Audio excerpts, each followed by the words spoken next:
It's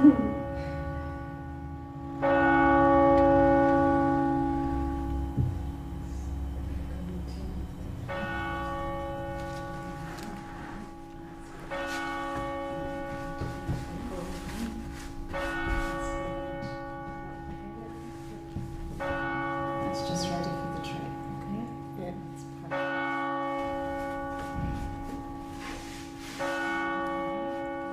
Just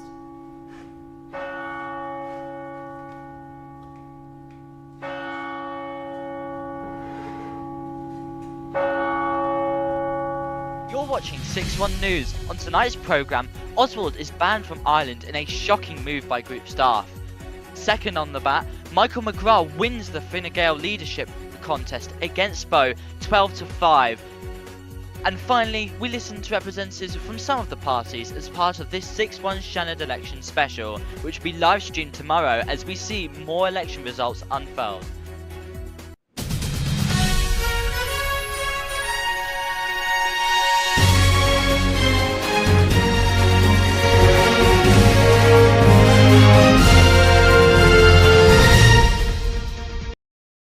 Good evening, my name is Donald McNamara and welcome to 6-1 News. Before we start the interviews, we first look at tonight's breaking story. On Wednesday, Oswald was banned from Ireland with group staff citing he did not and does not represent what our community stands for. There is no debate about it. Firmly ending the conversation there. Following Oswald's resignation last Saturday, Michael McGrath went head to head with Bow in the leadership elections, with Michael winning 12-5 for Fine Gael leadership and was subsequently made leader of the opposition. Furthermore, in the more recent Labour election after the resignation of the former leader Selwyn, Evan McNamara was made leader of the Labour Party. Notably, she served as Director General of Fóras na Gaeilge and former leader of Fianna Fáil. This party has adopted a new campaign slogan of "For the many, not the market." With two new leaders, we'll be providing updates over the next few weeks of how they're doing here at RTE. In a couple of hours, the nation will go to the polls to vote for the 5 contested Seanad seats. Currently, the composition of Class 1 sits with 2 Seanad seats to the Social Democrats, 1 to Fianna Fáil, 1 to the now defunct Green Party, and 1 to Fine Gael. This is an election that will not only show how the public approves of these parties, will influence how the government or opposition can put bills through. This election is a chance for our new leaders to define themselves. Out of the 4 party leaders we contacted, the Labour Party and Fianna Fáil responded. Here we have the interviews from both of them. Good evening. I am Niamh McNamara here on RT 6-1 News with the Labour Party leader, Yvonne McNamara. So, Erin, we're going to get right into it today. Why do you think that this Seanad election, the public should vote for Labour? Well, that is a great question, Niamh, and I'm gonna give you the best answer that I can. Basically, I'm running in this election because I want to put power back to where it belongs, and that is in the hands of the people that work in our country, the people that make our country what it is. Whether you're in the Garda, you're in the Defence Forces, you work for the National Ambulance Service, or even in the civil service, or in the private sector, if you're a worker, you own a business, these are the people that keep our country running. And it's time that we stop looking at politicians who only step up into the doll. They've never worked a day in their lives, these career politicians. It's time for us to really shine a spotlight onto the workers in our country. And that's why I think people should vote for Labour in this election. Brilliant answer, thank you. And what sets Labour apart from every other party? What is your key selling point? Well, I could give the really basic answer here and say I'm the only female party leader that's running in this election, but I won't say that. But for the feminists out there, that might be a selling point for them. But I think Labour is giving the public something different. We're not scared to take a strong left-wing stance. We're not gonna sit on the fence. We're gonna be strong in our pro-worker policies. We're socialists. We believe in the history of James Connolly, and we're gonna represent that in everything we do in this election. Mhm. Thank you very much. And for your final question, how do you respond to the fears and skepticism regarding Labour in leadership due to the catastrophic Oisin Ithaca term just a few weeks ago? I see the concern and I 100% understand it. And I'm not one that's going to turn around and try to rewrite history. The term was a catastrophe, and I can admit that. Just because I'm in Labour doesn't mean I can't turn around and recognise how terrible that term was. But I know now that we've sat down, we've talked about it, and we can learn and we can grow from it.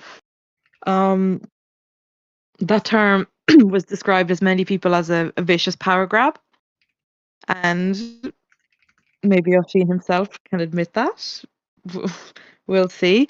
But for me, I know personally I wouldn't enter power unless I was 100% confident that I can deliver exactly what I've set out to deliver. I know my own moral standards. I wouldn't. Basically, I just need everyone to trust me and my moral my morals. I hope that I can deliver for the workers. That's the best thing I can say. Well, We must thank you move on. very much. I think you've given the Irish public a very good insight onto what your term as leader is going to look like. And once again, thank you very much for coming on 6-1 News. That has been Labour leader Yvonne McNamara on the Seanad election. Well, that was quite interesting there from the Labour Party. Now we'll move over to Fianna Fáil with Mr. Sunday. Good evening, all. I am Niamh McNamara from RT 6-1 News, here with Mr. Sunday, the Minister for Justice, and Ard Rooney, na Rúneachta na Fianna Fáil. So, Mr. Sunday, I'm going to ask you some questions regarding Fianna Fáil and your campaign for the Seanad Éireann elections. So, why do you think the public should vote for Fianna Fáil? Well, thank you for having me here, Pat. It's great to be here. I'm very excited. I'm the Minister for Defence and Domestic Affairs, not Oh, yes, sorry. justice. But uh, this election, the Seanad election, a vote for Fianna Fáil it would be the exact same as a vote for Fianna Fáil for the Dáil election that was just 2-3 weeks ago. It's going to be the exact same platform. It's just we need more seats in the upper house. We only have one seat in the house, plus the Taoiseach's appointment. We only have one seat. We can't do a lot with that seat. I mean, sure, we have great allies with the Social Democrats, but we can't have the Fianna Fáil party represented very greatly in that. But a vote for Fianna Fáil, it's going to be a vote for the same agenda. We're going to be pushing through with all our reforms with the PFG.